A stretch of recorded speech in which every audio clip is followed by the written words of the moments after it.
కరువైనా, ఉపద్రవమైన, వ్యాధి అయినా, బాధ అయినా, హింస అయినా, ఇప్పుడున్నవైనా, రాబోతున్నవైనా, ప్రాధానులైనా, ఎవడైనా, వాడు దెయ్యమైనా, దెయ్యం వాడుకున్న మనిషి అయినా, ఎవడైనా దేవుని చేతుల్లో నుంచి నిన్ను ఎవడు కూడా హాని కలిగించలేడు. హల్లెలూయా.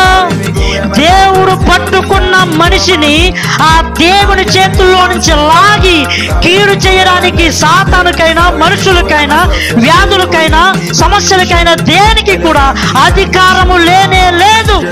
అందుకే దేవుడు అంటున్నాడు, ఆయన చేతులకు అప్పగించుకోండి. మీరు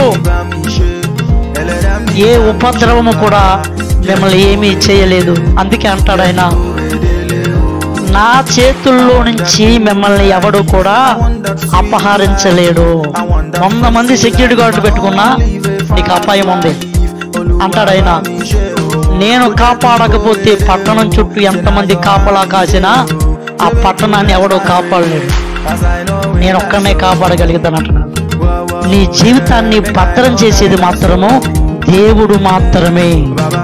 కాబట్టి దేవుని బిడ్డలారా, ఈరోజు దేవుని శాశ్వతమైన భద్రత నీకుందా అని అడుగుతున్నాను దేవుని సేవకుడిగా.